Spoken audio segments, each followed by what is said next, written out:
I'm Dean Newland, and welcome to Leadovation. Reimagine, facilitate, flourish.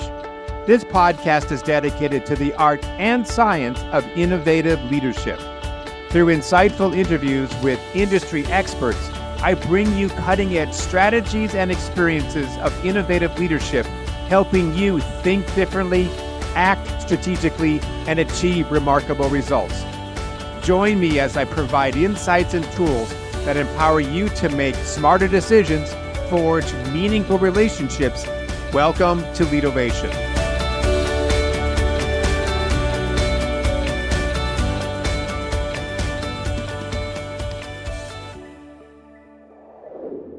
All businesses thrive, survive, or die to the extent that they can influence behavior change. So then why do most businesses, despite their best efforts, struggle to drive real lasting behavior change in their customers or even their employees? Whether it's encouraging healthier lifestyles and patients or helping employees implement what they learned in a training, we're all faced with the same frustrating gap between intention and action. In healthcare, the approach has often been to bombard patients with data, metrics, graphics, advice, hoping that they'll make better choices. And yet, despite billions spent every year, we're getting sicker longer. In the field of training and development, my industry, we fight a similar battle.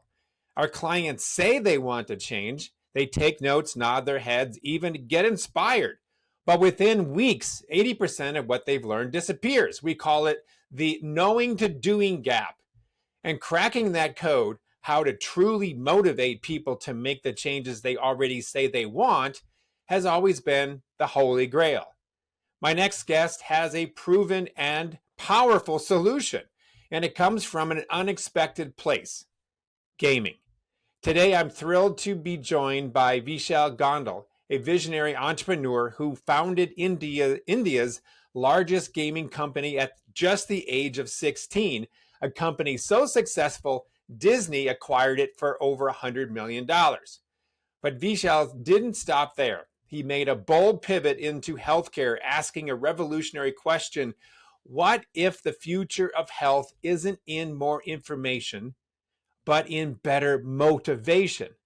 In our conversation, we explore several things, including the surprising neuroscience behind why people change and why they don't, how the principles of gaming, flow, leveling up, rewards, are transforming healthcare and a system of sick care into a system of self-driven health, why Pokemon Go is the most effective health app in history, how gamification works even if you're not tech savvy or a gamer, the power of community, habit loops, and purpose in creating lasting change, not just for individuals, but for whole populations, and how Vishal's company GOQii, spelled GOQii, is helping millions across India, UK, and soon the United States live longer, healthier lives by turning life itself into a game worth winning. We even dip into the profound conversation around AI, the future of purpose, and why the next generation of human flourishing may come from reconnecting with something beyond ourselves. In this episode is more than just a conversation. It's a challenge to rethink how we lead change, how we redefine health, and how we truly drive transformation. Vishal Gondal on the Leadovation podcast. Vishal, it's great to have you on the show. And I know it's a long way away from where I am. You're in India. It's 12 and a half hours ahead. So I'm hoping your day is going well, your evening is going well. I want to start off. You've got a really amazing story that I think we should hear about a little bit. But I understand you were 16, you started your company, you became really a leader and a premier leader in the gaming industry within India, and then was able to scale that organization to the point where Disney comes a knocking and says, hey, we want to buy your organization for $100 million. Congratulations. Not a lot of people can say that. And then you transitioned your attention from gaming into healthcare. That's a pretty interesting shift. You know, I could see entertainment begetting more entertainment, but how did you decide, and why did you decide to go from gaming to healthcare? And what's the through line between the two? What made you want to do that? So again, thanks a lot, Dean, for having me on your show. Uh, like you mentioned, I started gaming when I was a kid. I started coding computer games, and that's what led me into developing games, playing games, and actually spending a lot of time in the physical world playing sport. I was a national level volleyball player in school. So my life as somebody young went into all kinds of games. I didn't really study that well. Uh, when I transitioned to actually creating my own company and doing a startup, it was very natural for me to, focus on gaming, and that was the early days of gaming in India. And for mobile games, it was an early day for mobile gaming as an industry overall. I grew Indiagames to be the biggest games company in India. We raised several rounds of capital, and when Disney bought us, it was a great exit for all our investors who made anything from 5 to 50x or even more in their investment. So it was a good exit for everyone. But when I was working for Disney, while everybody thought I was in Disneyland, I was not really enjoying that time. Not because it was not a great place, it's because for an entrepreneur who wants to do new things, Disney was a much different organization. While they've always been rated as one among the best companies, when it comes to entrepreneurial abilities, it's definitely challenging, which is why companies like Disney and all the large companies look at acquisitions to get ideas and talent inside the company. So while I was at Disney and post selling my company, I uh, I realized that the biggest problem where gaming can be utilized is in the real world, and there is a concept in gaming called meta gaming, where gaming principles are now getting used into alternate industries. If you really see, LinkedIn is a great example of gamification, where people are getting a status bar that, hey, your profile is incomplete, you're getting thumbs ups and stars. So this entire concept of community social networking actually started in the world of gaming. Gaming is an industry where all the innovation happens and then it comes to mainstream. If you have heard a platform called Discord, that is really Slack and all these platforms supercharged in the world of gaming. And then Slack was kind of taking a small feature out of Discord and so on. So when it was about the world of gaming, uh, and while building the gaming company myself, uh, while in school I was a national level volleyball player, but when I was building my gaming company, I became a volleyball myself. I used to weigh 120 kgs, and I tried everything. I, So I just to went, translate that into pounds for those of us who don't know yeah, what I would that say, means, yeah, that because would be like almost 250 so you were pounds or two. big. Yeah, Yeah, I was big. Yeah. understood. Yeah. So basically, what happened is uh, that I joined the gym. I did diets. I did everything. But in a few weeks, I was back to where I was, and that's when I started working with a local coach who said, you know what, just message me on WhatsApp and tell me what you're doing. So I used to send him that, hey, today I ate this. And he said, okay, do this, walk here. And this coach started remotely telling me what to do. To cut a long story short, from being a couch potato, I ended up doing 13 half marathons. I've trekked to Everest Base Camp. I've done ultra marathons. And that's when I realized that people are trying to solve the wrong problem in health and fitness. They think that it is all about information and access. So if you meet somebody, they're always saying, hey, give me some new health tip, or send me some video, or tell me which pill to have, or tell me which doctor or which nutritionist to see. So they think their problems are going to be solved by getting some new information or by meeting somebody who can help them fix it. The reality is that 99% of people already know what they should be doing. It's, you should not be smoking, you should not be having junk food, you should not be having fried food. I mean, all these things are already there, but people still not follow those things. And that's when I realized that it is not an information problem but a motivation problem. And the best way to make people motivated is using gamification and the principles of gaming.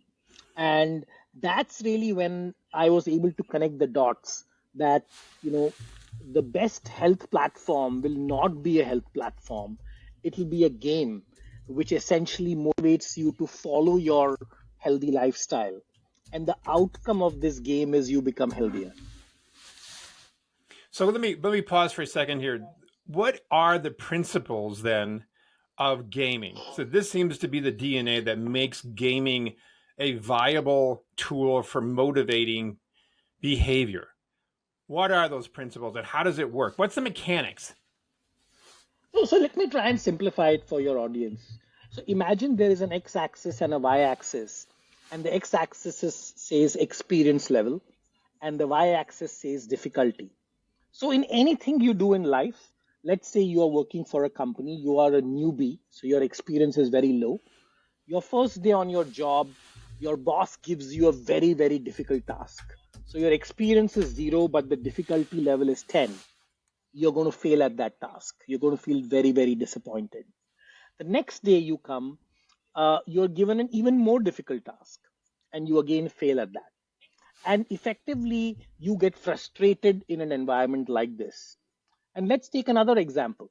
You are a PhD in science and everything, and you come to a job, and the first day on the job, they are making you write notes on some very basic thing, or they're making you things which are very, very easy and menial.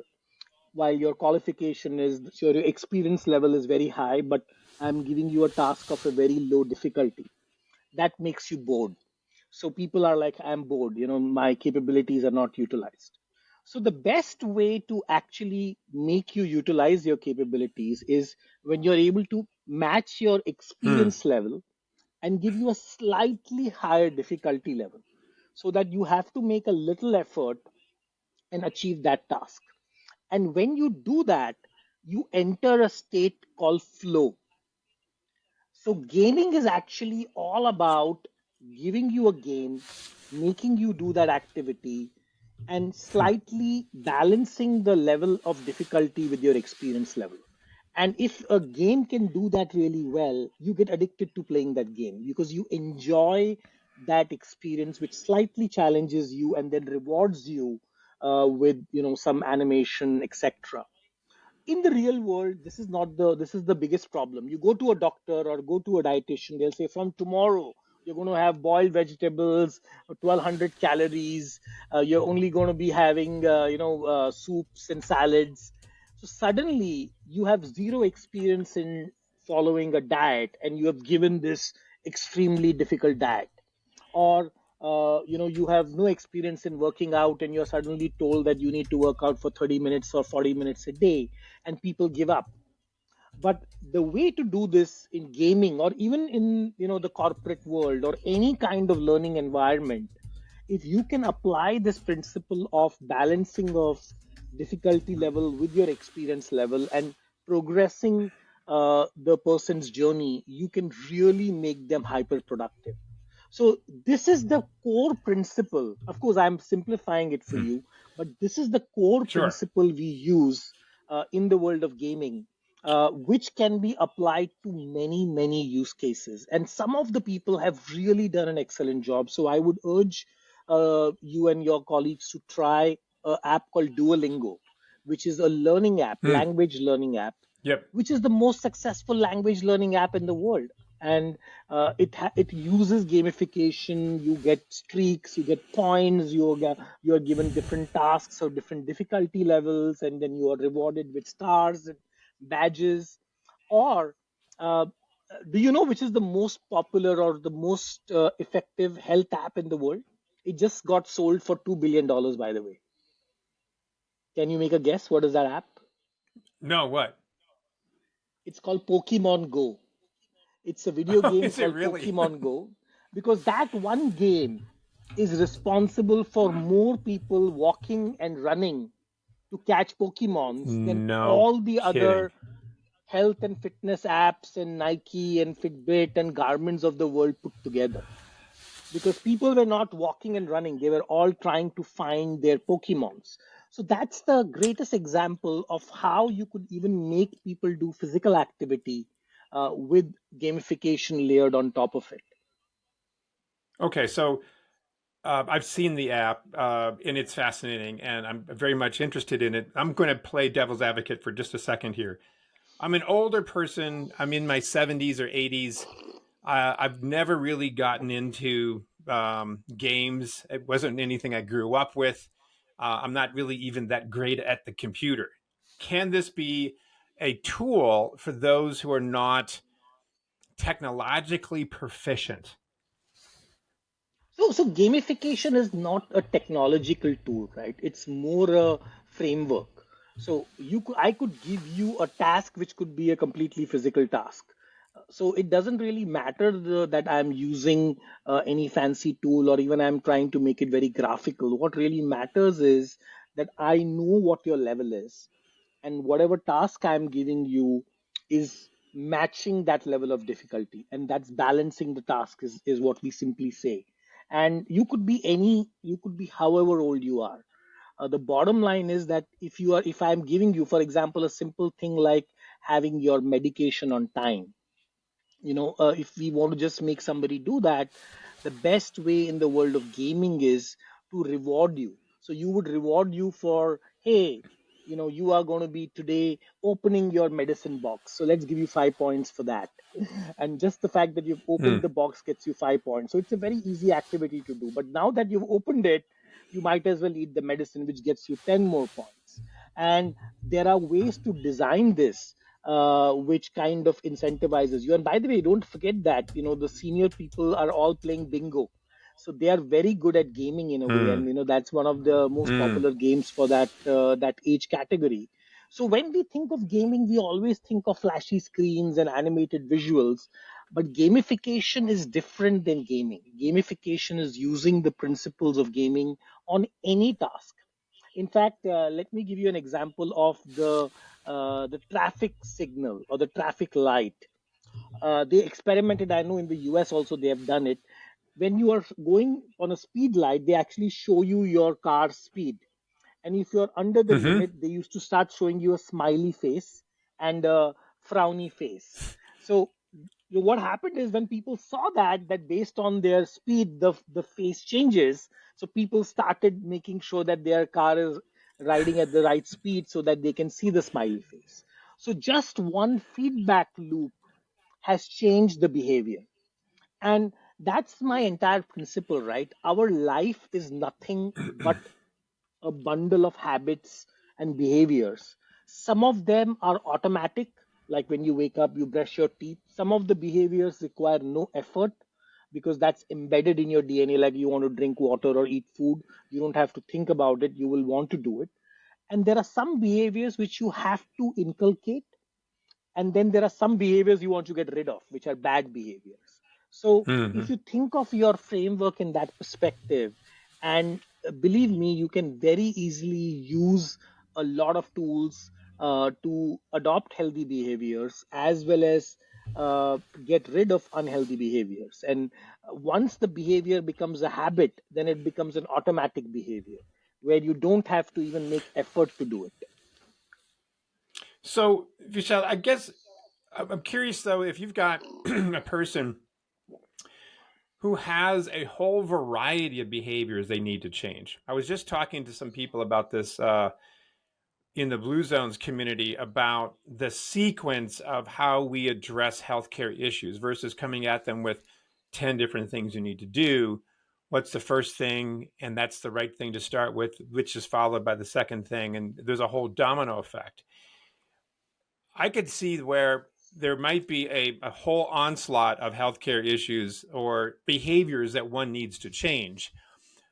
How do you how do you sequence these things out? How do you make sure that the task at hand isn't so challenging that the individual just simply says, I know it's the right thing to do, but the challenge of where I'm at now and what I'm being told to do is such a great leap. I would rather stay what's comfortable. How do you make that transition happen for those really big behavior changes that are needed? So first of all, one interesting rule about gamification or behavior changes, you don't include too many efforts in the first level. So I don't know if you've Mm. played this game called Angry Birds. I recommend everybody to play Angry Birds. You would see the first level of that game, even a toddler to a 90-year-old can play, because what we are just trying to do is explain them the mechanic of the game, how this game is played. So the first few levels are not even the level, it's really about showing you how this is done. And then the levels become more and more complicated, and it compounds and so on and so forth, and you level up, as we say. Similarly, when we start any behavior change journey, we need to map the behaviors and start with some of the easy behaviors first. And then we can quickly assess them using various tools. We call that a health risk assessment. So, for example, if you tell me that you already walk 10,000 steps a day, so giving you a 7,000 step walking challenge will, you'll get bored. Uh, Versus if you're only doing 4,000 steps a day and I tell you now do 10,000 steps a day, you'll give up. So so knowing what where you are today and then setting your goal based on that is a very important task of gamification. Another task is, for example, we see a lot of people don't hydrate enough. They don't drink that much water as they should.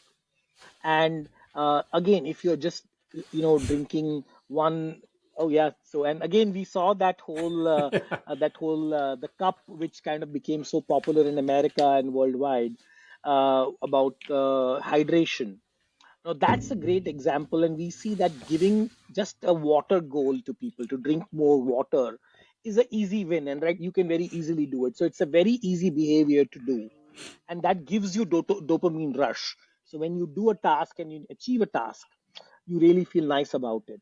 And that's the second part of gaming. What you were talking about is what is the gaming principle. So the first principle is balancing the level of difficulty with your experience level and making sure you are slightly challenged. Now the second important part of gamification is rewarding you, and the rewards in a game Hmm. can trigger various things in your brain.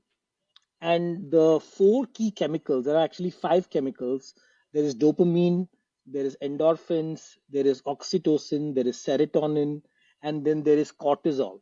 So your brain has these five kinds of chemicals. So dopamine actually is the easiest because you get dopamine from every time somebody likes your Instagram post, or TikTok, or retweets you, or does a simple task, you get a dopamine hit. But the problem with dopamine hit is it wears off very fast. So once you get 100 likes, Hmm. you're like, listen, I will now only get excited if I get 500 likes. And So the problem with dopamine is it wears off very quickly, and you need. And by the way, Facebook and Meta has used dopamine a lot. If you see the whole likes and that whole thing, was essentially dopamine addiction for a lot of people. The second level after dopamine is endorphins. And whenever you do any physical activity of any kind, that releases endorphins. So, which is why people who exercise sometimes feel so good that they can't live without exercising and walking. So, it's actually one of those activities which you will initially find bad, but once you start doing it, you start enjoying it because it releases endorphins in your brain. So, physical activity actually itself can lead to endorphin release. The third and the most important activity, in my sense, is when you do something with a group, or when you work with a coach or a teacher. That's when you get oxytocin. So, oxytocin is a very interesting, and in most of the antidepressants, oxytocin is an important compound. But the way you naturally get oxytocin is when a parent tells their kid, great job, or when a teacher is telling the student that you, or a coach telling their player that you did a great job today. And similarly, when you as a team achieve something together and win a goal, you get the entire team gets an oxytocin rush. Oxytocin is so special that even people who are not part of the team, but you could be in the same college or in the same city, and you are feeling so excited about your team winning because you are getting oxytocin in your body. And which is why in the world of gaming, especially, we use clans and groups and communities, and that is really what the when you become part of the community actively, you get oxytocin actually. So it's very great for your mental health. And the fourth one is serotonin. This actually is the wonder drug or the wonder chemical. Serotonin is also called the happy hormone. You get it when you do something good or you witness an act of kindness. So when you donate, you're not doing something for yourself. When you're doing something for others, the donor's high, as they call, is what is serotonin. Serotonin is so powerful that you could be seeing a heartwarming video of somebody doing an act of kindness and you feel so good about it. So if you've seen, there Mm. are a lot of videos like this, right? That you feel, wow, you feel so nice watching those videos, that somebody finds a homeless person and then takes them and gives them a makeover and takes them to a restaurant and make them eat a beautiful dinner on Thanksgiving. We've seen those videos and we feel so great about it. Why are we feeling so great about it? Because that is serotonin. So serotonin Mm. is what the globe can get when they witness acts of kindness or when they do acts of kindness. So the way we think about gaming is we want to kind of put you in the flow, keep balancing this, but the rewarding mechanisms of what triggers what behavior is what is actually the science behind this. And there is a reason why we are all addicted to social media apps, because they learned all this from the world of gaming, but they are Understood. unfortunately not using these techniques for the right things. Right. Well, So there talk is about how a this so gets then used into healthcare. I mean, if you could transition into, you've got the theory, we understand the different levels, we got the gamification principles. How is it being used in healthcare, and what sort of applications are you seeing? What kind of results are you seeing? Where is GOQii? I know GOQii is the name of the company that you haven't mentioned yet. Where is it now? Where is it going? Kind of give us that side of the story. so so just to give you a context, right? Healthcare is a very interesting space. I'm not a doctor, I'm not a scientist, I'm not an engineer, I'm a college dropout and a gamer. So when I looked at healthcare, I looked at it from a gamer's perspective, that how do I play this game? And I Hmm. realized that the game actually is completely rigged, because you Rigged? play a game. Rigged, it's rigged. The game is, or let's put it this way, there is the game, you can never win this game because it's already unbalanced on the other side. And the reason is very simple, that whatever you do in the game, that has got nothing to do with the outcome of the game. Normally, your actions inside a game changes the result of the game. But in healthcare, your actions have got nothing to do with what is the outcome. And I'll give you a great example of that. Imagine there is Please. a road where there are accidents happening, cars are crashing. People come back and say, you know what, we need to solve this. So, what is the solution? So, they say the solution is, let's make more garages and have more mechanics on this road. So, they open 20 garages and have 100 mechanics, thinking that that's going to reduce the accidents. Guess what? Suddenly the accidents have increased, because now you have 10 garages and 100 mechanics all competing for business on the same road. So the incentives is not about reducing the accidents. The incentive is, how do I get more business? Versus the way to solve the problem of the road accidents is for people to wear seat belts, don't drink and drive in your lane, drive in the right speed limits, make sure your car is serviced proper, and so on. So it's the behavior of the driver and the condition of the car and the condition of the road which determines whether there's going to be an accident or no accident. Now let's So, look in at the simplest healthcare. terms, yeah, in the simplest terms, then, are you saying that healthcare right now, the reason why it's not working is because we're not incentivizing the behavior of the patient. We're incentivizing the behavior of care providers, of Exactly, hospital right. So systems, of so that insurance that's companies. so that's the whole point, right? Okay. That instead of trying to fix the problem of people living a better life, which is causing diabetes, hypertension, all these diseases, we are saying, don't worry, we have a pill for that. And if there's something wrong, there are these millions of doctors and hospitals and insurance companies who will take care of your health. So it's the same example that we are saying, keep crashing your car, we'll keep fixing it, and your insurance will keep paying it, versus trying to tell you that, hey, please drive your car properly so that you don't have to come to a garage in the first place. And that is the Hmm. unfortunate situation of the healthcare system in the world. It is a system of sick care, it is not a system of healthcare. It is designed for people to be treated after they fall sick, after they have got into a heart attack or some kind of a failure, while all systems in an aircraft, in a car, in a train are designed so that these accidents don't happen. If you see safety systems, the aircraft is all about it should not crash. It's not about that what if it crashes, can we fix it and heal it, right?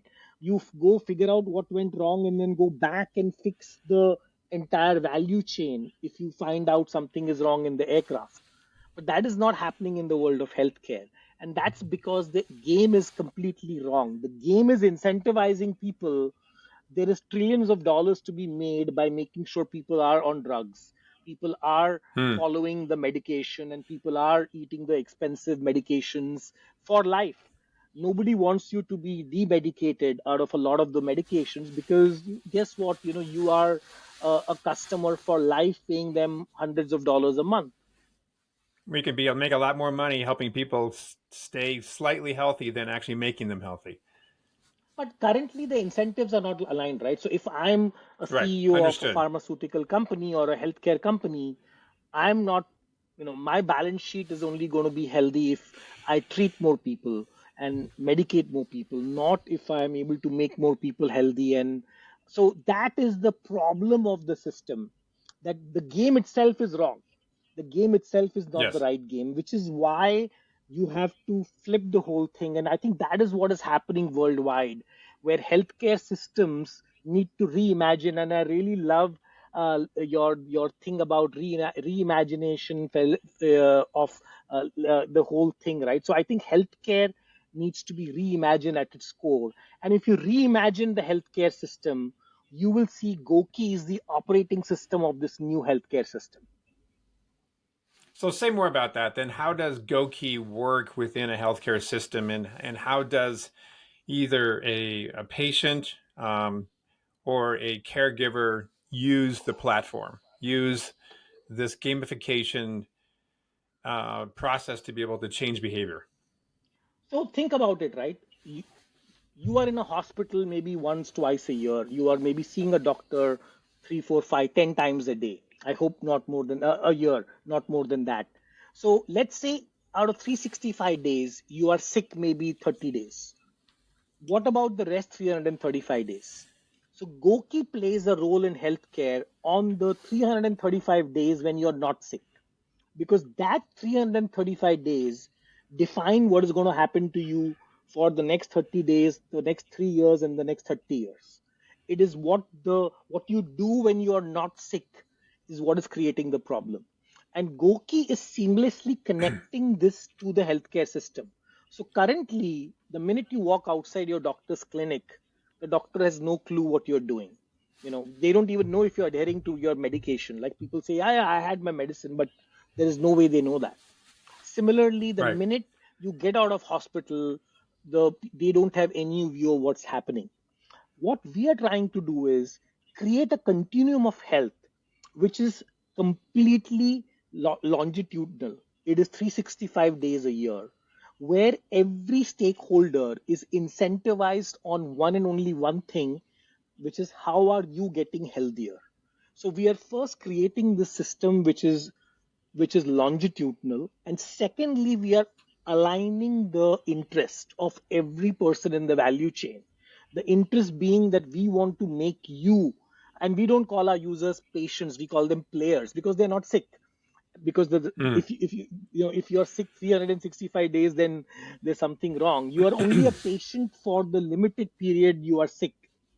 But if you're not sick, you're not a patient, you're a player.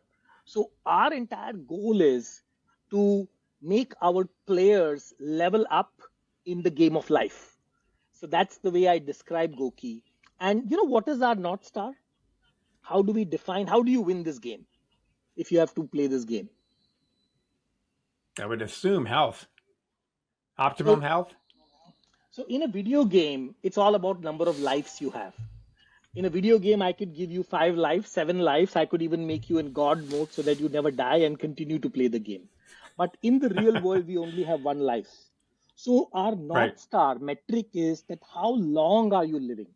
So we actually give you a Hmm. virtual avatar. And as you become healthy, your avatar becomes younger.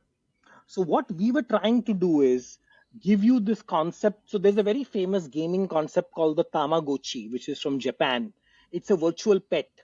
So you get your own pet and then you feed it and you pet it every day. And if you don't do it for a few days, your pet will feel lonely and depressed and then it could even die.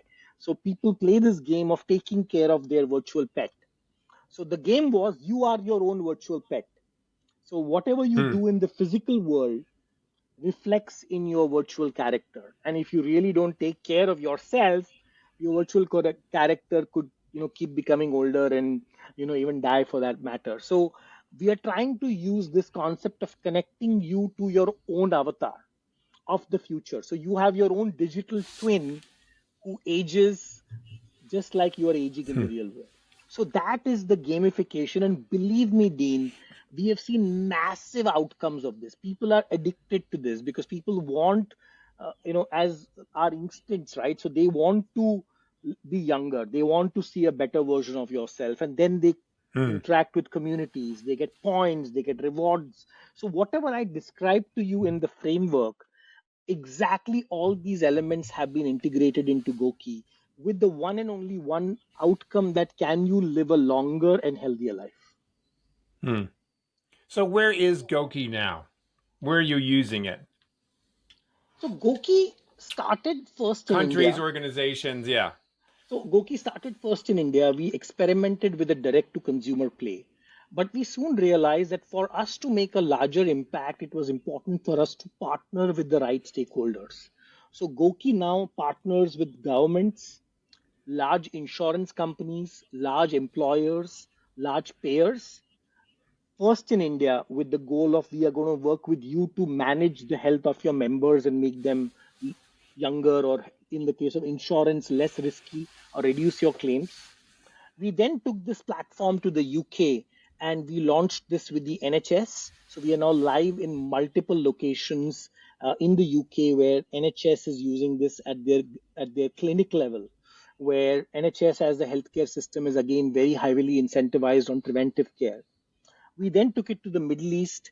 A number of insurers and partners, in fact, some of the largest insurance companies there are working with us because Middle East also has a very high propensity of diabetes and chronic conditions and metabolic health related issues. And there, the government has taken a proactive strategy to shift their healthcare to a preventive care model than a sick care model.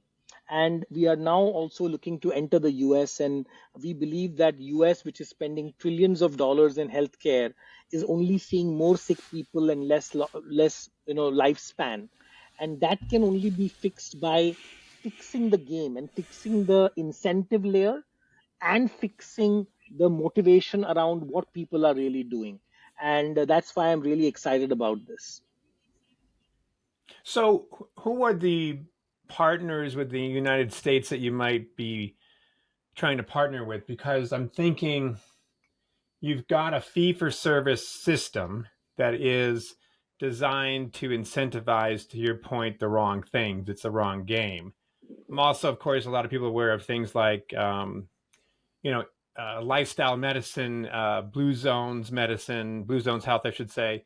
There's a lot of energy right now about working with people around their health versus around their sickness.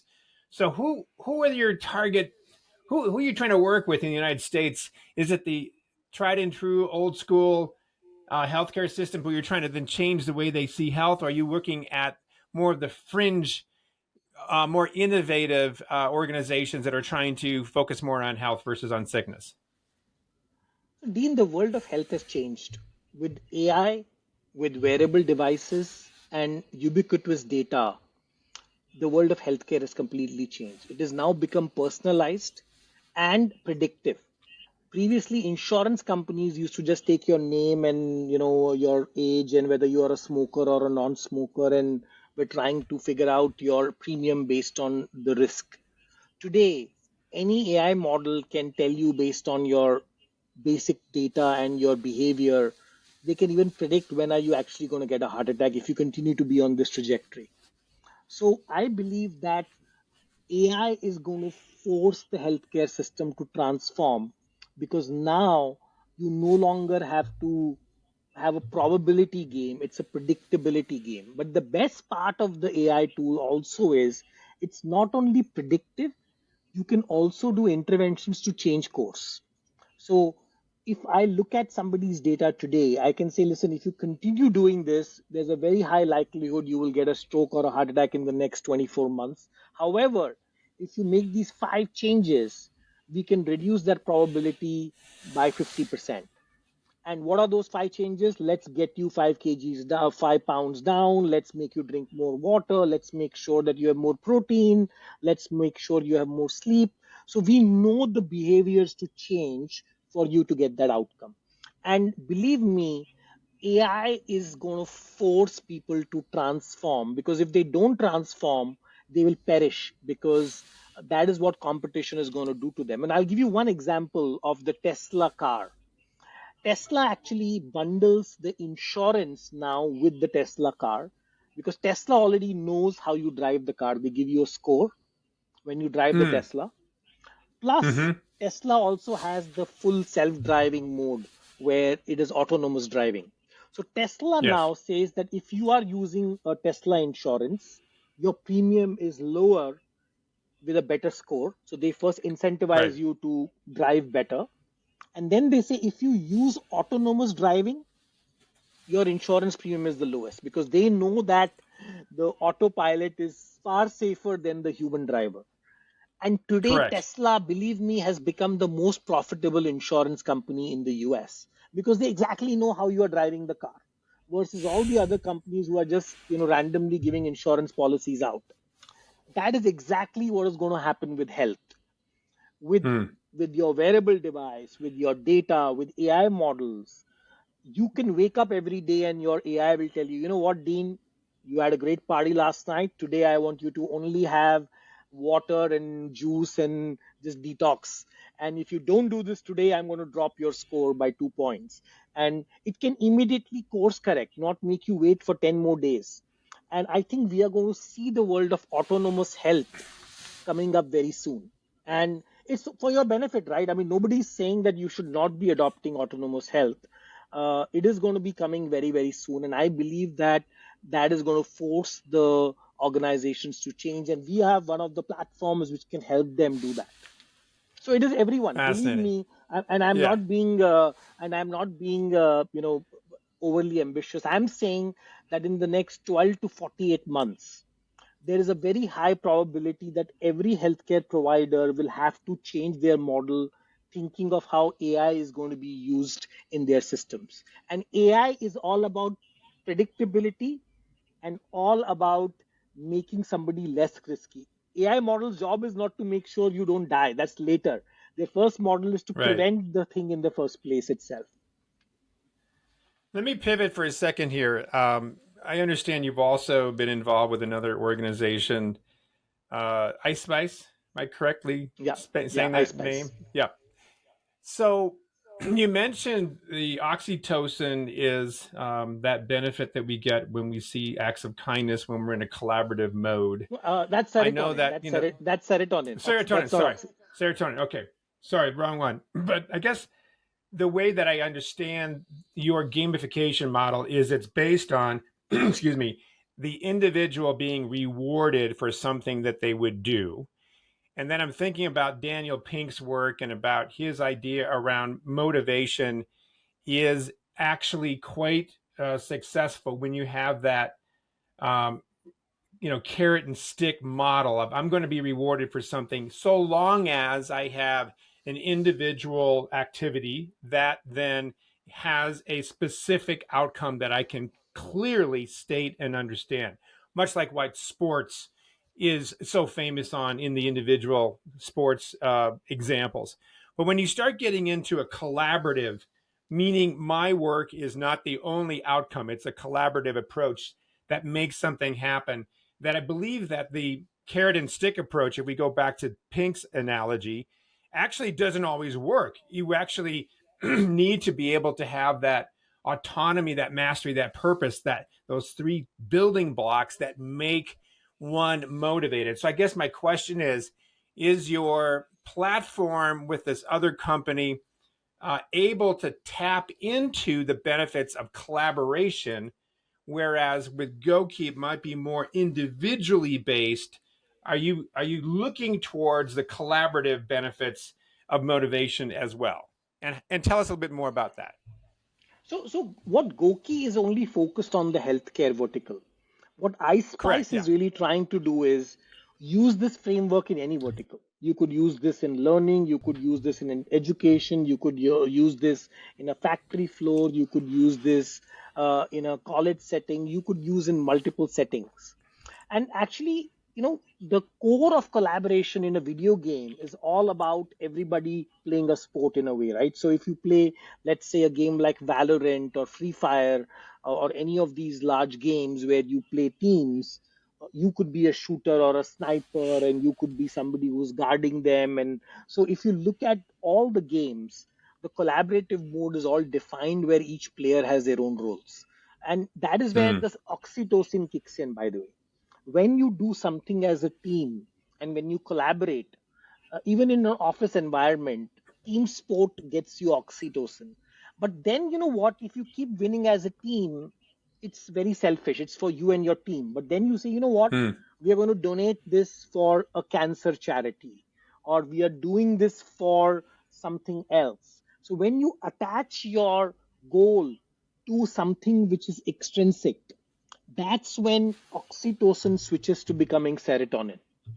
And mm. that's when, if you see a lot of people who do marathons and walks, they eventually say, I've done 50 New York marathons, so now I'm going to do this for this cause. So that gives them a new purpose Yeah. to do it, because otherwise you don't have purpose. So I think purpose is a very key thing, and that kind of ties into the serotonin.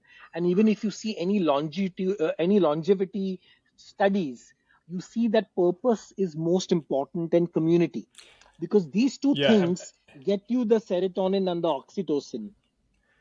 Right. I 100%. I mean, you look at some of the data out there about longevity and health, and Blue Zones has done a lot of studies on this, and um, happiness reports. It's all about connection. It's all about the community and that level of micro conversations that you have with people in your world. I mean, and also fascinated by the current Surgeon General. I think you might be the outgoing Surgeon General, was talking about loneliness and isolation being the biggest Yeah. pandemic we have right now. And And so that's the what you're problem, that talking about, I think, loneliness causes the opposite of, you don't get oxytocin or serotonin, and you get correct. Yeah, cortisol. exactly. So I think you're really onto something here. Tell me one last thing I want to ask you about, and then you have a podcast, I believe, called The Awakening Code, correct? Yeah. And I understand it talks about this sort of this connection between AI and spirituality. I haven't heard it yet. I'm going to listen to it. Tell me more about what that's about, because when I heard AI and spirituality, when I saw that in your information, I went like, okay, you've got me at hello. Tell me more about that. So say more about this podcast, and what are you trying to unpack with it? So, in my world, in my life, I dwell upon the world of AI and high technology. But at the same time, I'm also, very spiritual. I spend a lot of time meditating. I visit a lot of spiritual places. And I'm also a follower of Hmm. Neem Karoli Baba. You should look him up. He's the same person who people like Steve Jobs or Larry Brilliant in the US follow. And he's being one of the great saints in the world. And what I realized is that, we are all part of the rat race currently, right? We all are doing our own things. We are all studying, and we are all following a linear career path, or you go to school, you go to high school, you go to college, you get married, you get a job. So it's largely, our paths are very linear.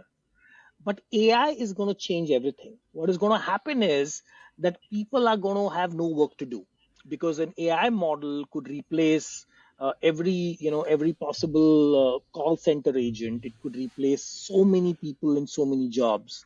But at the same time, what might happen is that it may not necessarily give them a replacement job. I believe that a lot of companies are already talking about, or even governments are talking about, universal basic income, where they'll say, you know what, Yes. no problem, we have taken away your job. Don't worry, the company is making more money, so we will just keep paying you till you find a new job. And that is the time when I was able to, I had the pleasure of speaking to people like Jan Lucan, who's the head of Meta's AI unit, and I've spent a lot of time with the AI gurus. In fact, next week I'm in Vancouver at the TED conference where Sam Altman is speaking and all the AI guys. And I think it's quite clear that with AI coming in, we are going to see people. So there was rich, middle, and poor. I think we'll now have rich and poor. There'll be only two classes because there'll be nobody in the middle. So either you have used AI and you've been able to use the tech to take too much advantage of it, or you are going to be not taking the advantage and just living on universal basic income. And I believe that people will lose the sense of purpose. And that's where Mm. spirituality comes in. I think it will be very important for people. And it could be anything. I mean, it's not necessarily about religion, it could be anything you can ground yourself on. So the conversation I'm having on my podcast is with, so I had, for example, Rinpoche. Mingyu Rinpoche is one of the great Tibetan leaders who came to talk about spirituality and AI. And he talked about how some of the Buddhist teachings actually think that AI will be coming in, and AI does not have to be, he totally believes that AI can get consciousness, for example. Then I was able to get some people from MIT Media Labs. I got folks from OpenAI. I got people who have actually created AI apps to talk about what their app is going to do and what is going to be the future of humanity. If, like you just saw yesterday, that you don't need to be an artist, you can just upload an image and you know create anything out of it. Right. Even this podcast could be recorded by our avatars. We don't even have to physically be there to record it anymore. So, what happens in a world where people don't have purpose? Today, people's purpose is Monday morning, I go to work, on Friday night, I'm on holiday, weekend, I'm with the family, I go out for Thanksgiving, I go out for Christmas, I enjoy holidays. So, there is a set pattern for everyone. That pattern is going to break down very soon. So I think that this So then, if, conversation if on, I love this conversation, we need another podcast interview just to dive into this. But I think next if time I our will be purpose, inviting you to my podcast.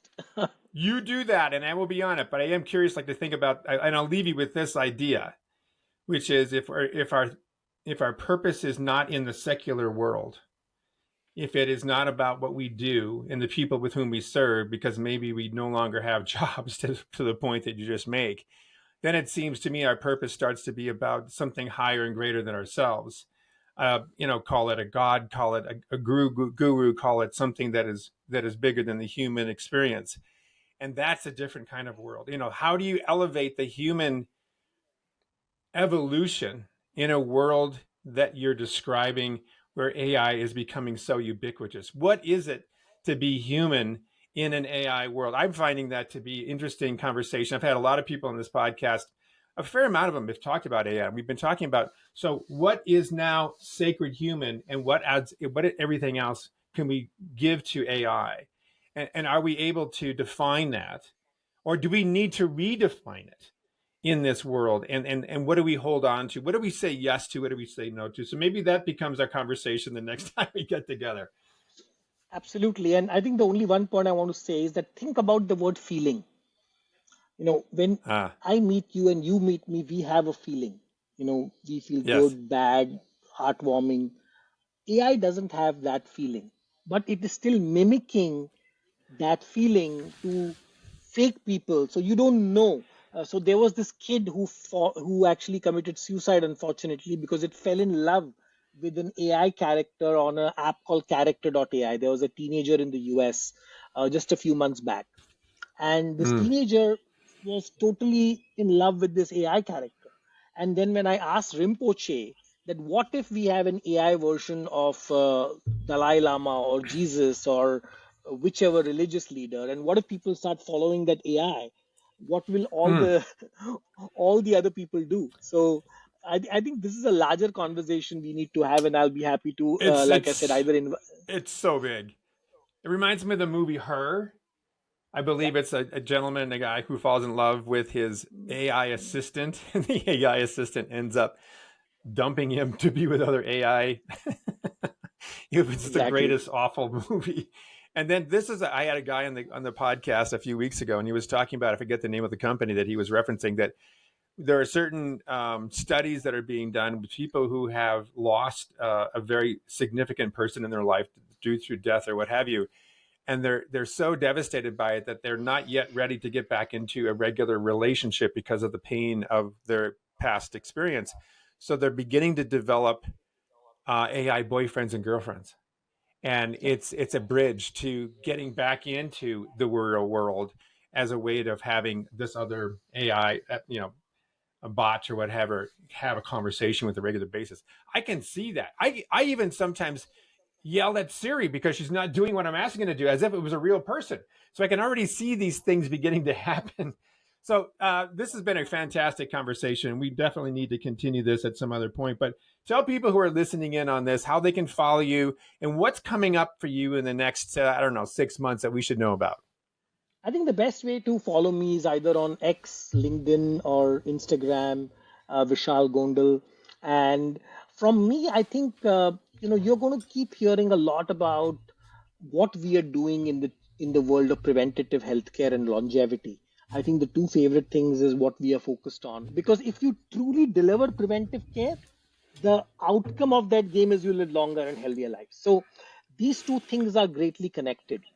And it's unfortunate that after spending $16 trillion in the US, we are still having a world which is more sicker and Yes. having more health issues because, like I told you, we're incentivizing the wrong thing. Yes. Thank you. It's been a real delight, real honor to have you on the show. And I really can't wait to hear more about what you're up to. Thanks a lot, Dean. Pleasure, and hope to see you soon. Absolutely. Thank you for listening to Leadervation with Dean Newlund. If you enjoyed the show, please subscribe, rate, and review on Apple Podcasts, Spotify, or wherever you get your podcasts. If you'd like to learn more about Dean or Mission Facilitators Leadership, go to mfileadership.com. That's mfileadership.com, or check the show notes. Reimagine, facilitate, flourish. Transform your leadership success with Leadervation.